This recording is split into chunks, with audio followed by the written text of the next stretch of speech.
Hey everyone, welcome to today's edition of One Single Story. It is June the 10th, day 161. We're in Proverbs 23 today. I'm back with Timothy Hess, who was with us a few days ago. So I'll read a few of these verses and then we are going to talk about them for a little while. It says, while dining with a ruler, pay attention to what is put before you. If you are a big eater, put a knife to your throat. Don't desire all the delicacies, for he might be trying to trick you.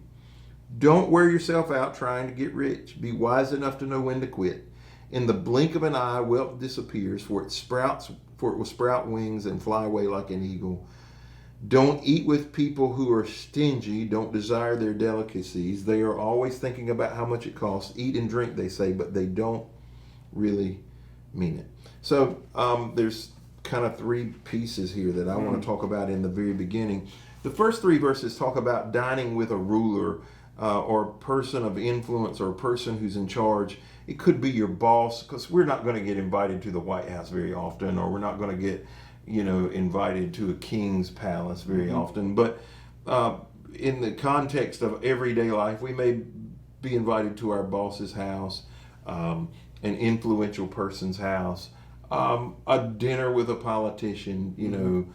There are multiple ways. So why would they be trying to trick us?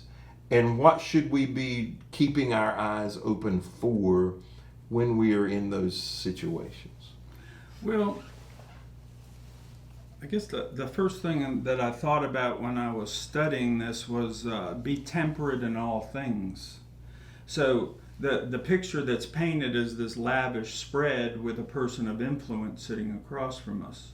So what's the power dynamic between those two people? So if you invited me, then I'm trying to understand what you need from me, what you want from me. You don't usually eat with me. What am I supposed to be doing or saying? And I think that we have to be careful when we're in that type of a situation, because the person that has invited us may have motives. They may be trying to influence us. They may be trying to use us in a certain activity or in a certain direction that may not be something that's okay with us. Right. And is it possible that in an effort to gain favor with that person that we compromise our own integrity? Absolutely. And again, that's the moderation to me. Suddenly, when we're in a condition that's not a normal condition for us. So what we describe, I don't live opulently. I don't live in a palace or a mansion or anything like that. And suddenly we're in this condition with this person, and they're trying to influence us. I think very often that we can be blinded by all these trappings and not realize that we are being tempted. Mm-hmm. And we have to be very clear about what's being said, what we're being asked, and anything that we're committing to. We need to keep our senses about us. And because those environments are dangerous, whether it's our boss, because we need a job, Yes. We may need a raise. If it's a politician, they may be talking about things that could greatly benefit us, or we believe they could, or we think, okay, I've got their ear now, I'm important, and if we're not aware of how it affects us, it may cause us to say or do or promise things that we should have avoided. And again, be truthful, be honest, and less is better. Less is better. That we're not in control of that conversation if we have been invited until we open our mouths. Right. Then we have some control. Yeah. So verse 4 and 5 then kind of changes. They go together. Mm-hmm. Occasionally we'll get several verses together. Yeah. But those two particularly go together. It says, don't wear yourself out trying to get rich. Be wise enough to know when to quit. In the blink of an eye, wealth disappears, for it will sprout wings and fly away like an eagle. I'm not asking your age, but we're not far apart in age, I don't think. I think we're relatively close, probably. My view of wealth over my lifetime has changed significantly. Yes, sir.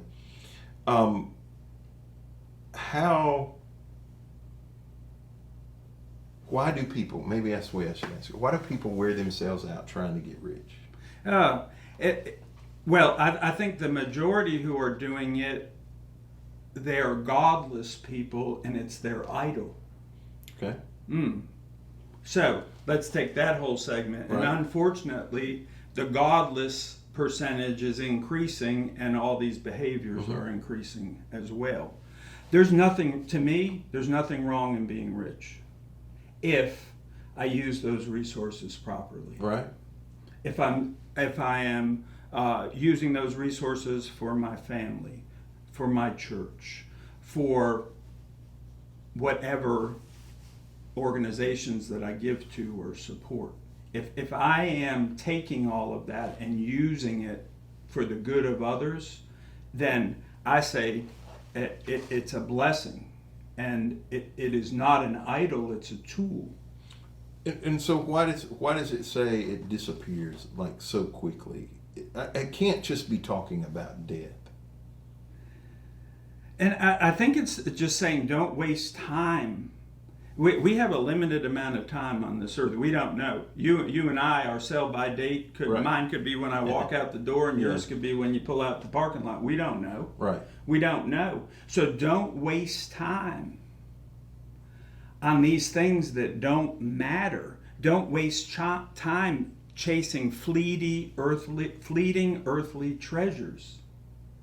However, if we have been given gifts and we are able to work a position, a job, a career, a business, and we are able to be successful, and we share that appropriately, as I said, family, God, church, etc., I think that's pleasing to God. So it kind of then takes a turn, and it talks about don't chase wealth, but then it says don't hang out with stingy people. Don't desire what they have. They're always thinking about how much it costs. They say eat and drink. What are the dangers of stingy people? Why should we avoid, I guess? Again, I think any polar position, anything that's an extreme position, there has to be something lacking in the position. So if we think of the typical caricature of a miser, they may have millions of dollars in investments, and they're living in an awful house, and it's not kept up, and they don't eat well or dress well or anything else, and they're not using their money to help others or anything else. They're counting their money every day. What is that except idolatry? Right. So to me, Stinginess is just another form of idolatry. Yes. Okay. Yes. They're worshiping what they got, and they don't want to lose a penny of it. Right. And the Bible never instructs us to be stingy. Right. Now it does instruct us to be wise. Right. Wise and stingy are not the same No, thing. no, absolutely It may not. cause you to be stingy occasionally. Yes. But it's not a lifestyle. It's a How about prudent Right. instead of stingy? Right, that's I mean, one of my grandmothers always used to look at me and say, "Timothy, you can only spend it once." yeah. That's right. You can only spend it once. It's like, all right. So, I'm going to move down to verses 13 and 14. And you shared in the last podcast about losing a child. Yes. I believe you have other children. No, that he was was the my only only child. Okay. Yes. And one of the easiest things for parents to do is to get in their head and say, what if, coulda, shoulda, woulda, if I'd done this, I hadn't done this. This particular passage talks about, it says, don't fail to discipline your children. The rod of punishment won't kill them. Physical discipline may well save them from death. It's specifically talking about physical discipline here, and there is that's a real debate. And feel free to talk about that if you want to. But more importantly, what I want to talk about, what I would like you to share about, is some of the challenges as a parent of correction and discipline where your children are concerned. What are some of the challenges that you face to do that? Well, my son Zach, he had a lot of challenges. He had a processing disorder, attention deficit disorder, and he was extremely just hyperactive all the time. So he was difficult to manage and to be in relation with. And I was constantly having to adjust what was okay and what wasn't okay. But when I read this, Pastor, first, the child is not to be corrected in a fit of anger. To me, that's number one. It's not a fit. It's not an angry reaction. Right. So the correction is to be for discipline. And this spare the rod, spoil the child. I get the idea of the metaphor, but that it doesn't. To me, this is Timothy's view. Removing him from a situation, Zachary, and putting him in his room or some confinement. That's discipline. That's removing him from what he liked to be doing or was doing. Right. I didn't have to strike him to Sure. do it. I wasn't comfortable with that. Mm-hmm. But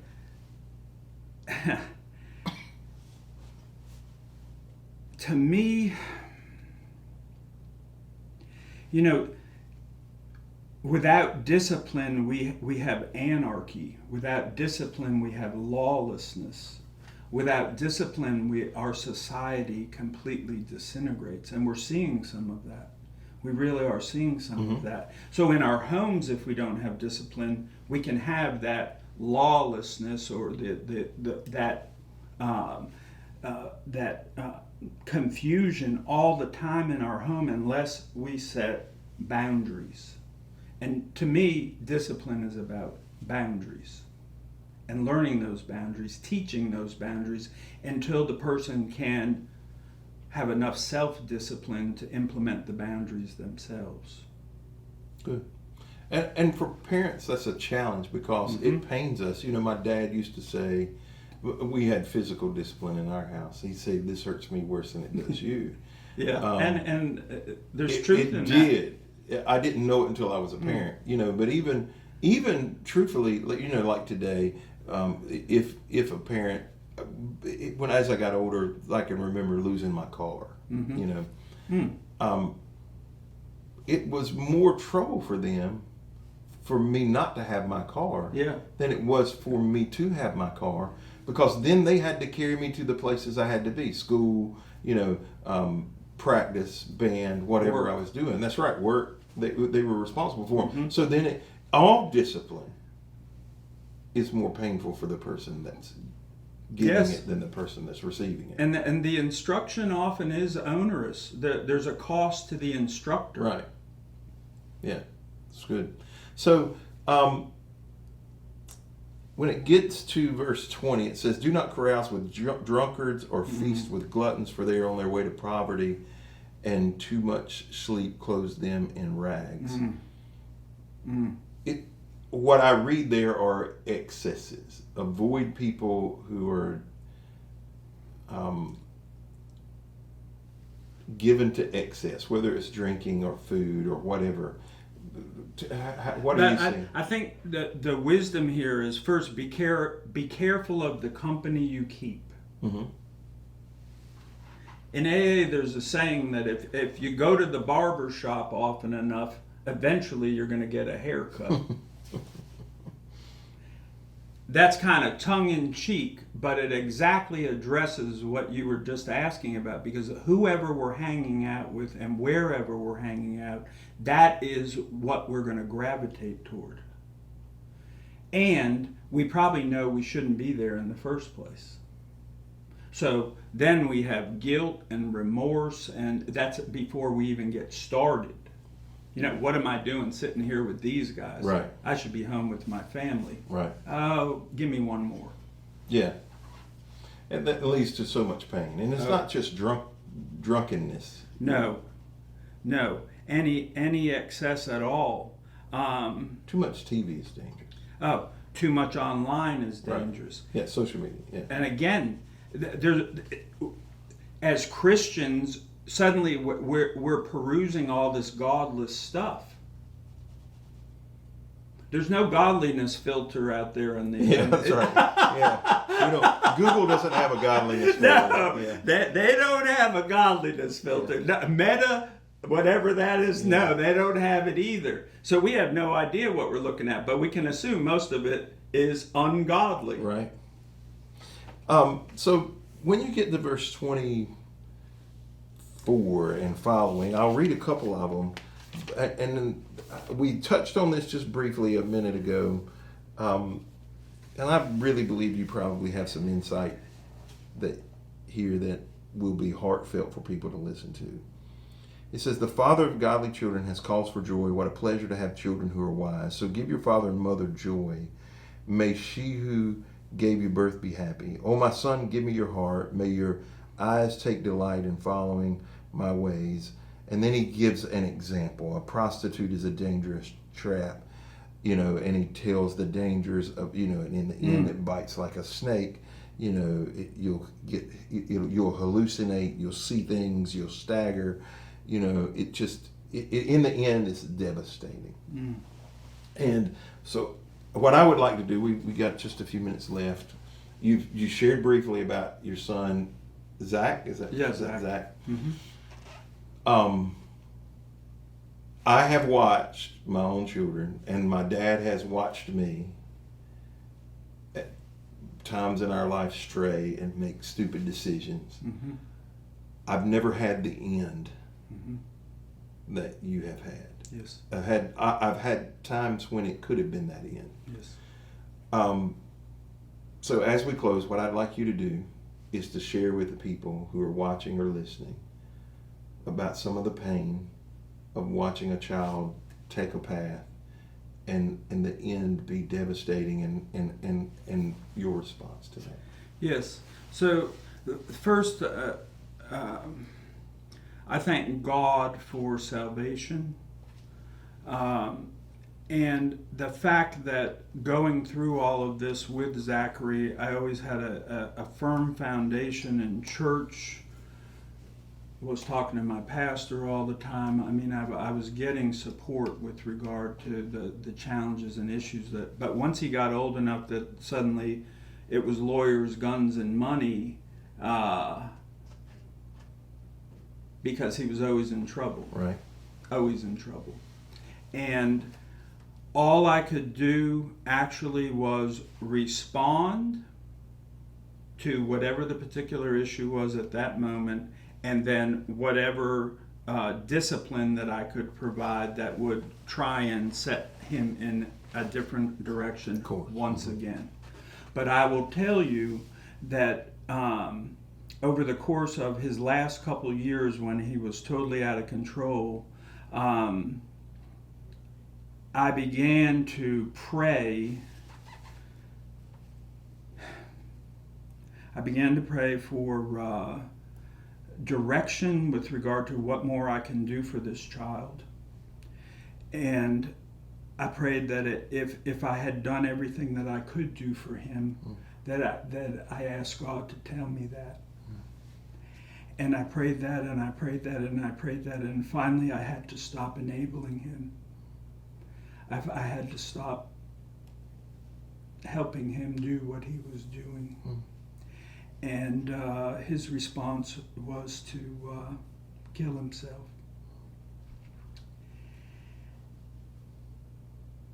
But I didn't cause that. I did not cause that. And I did everything that I could possibly do for it not to happen. And again, we've been talking about wisdom and godlessness as two ends of a spectrum. And when a person gets so far down the end of the spectrum where godlessness is ruling their life, they cannot hear discipline, they cannot hear wisdom, they cannot hear my heart or the heart of God for them. They're just in the darkness. And I had to accept that, and I did accept it. And the night I got that phone call, there was a young man screaming on the other end of the line, and finally I understood it was Zach's best friend, and he was telling me that he was laying dead in front of him. And I didn't even cry at that moment because because I knew that he was finally at peace. Mm. I knew that he was at peace, and again, that I felt that I had done everything that I could possibly do. So as a parent, in this case, it was not the ending that of course that I would have wanted in any way with regard to Zachary. But what does God do? We've been talking about teaching and learning, and what does God do with that experience? Well, today I'm able to help a lot of people. A lot of people. God has given me a voice for this stuff. Yeah. And I'm able to help other people and change lives. And I wasn't able to help Zachary, but you know what? I learned from Zachary. That's good. And that's the hope I think we all have as parents when we've reached the end of our rope, is to understand that we can learn. Yes. From the most horrible of Yes, situations. absolutely. There's an opportunity for us to learn and grow. Yes. Good. Thank you for sharing that today. Yes, I Pastor. appreciate it. Let's pray.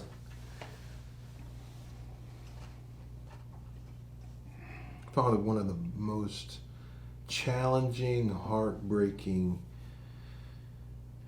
things that we do is try to be parents and to guide other people in the way they're supposed to go and how they can be wise and godly and follow after you. And today we've heard how sometimes that ends in the most devastating of ways. But the hope that we have is that is not the end. It does not have to be the end. There is hope that in your work and in your plan we can still grow and heal. Yes. And understand those situations. We can not only benefit ourselves, but we can benefit other people. And I pray, God, today that you would help us to, at the end of our rope, apply the principles of wisdom that help us to learn and to blossom and to grow out of the most deepest hurt that we have experienced. And God, I pray today for hope for people, for parents specifically, that they would find the healing that they need, and they would use the pain they've experienced to benefit somebody else. In Jesus' name we pray.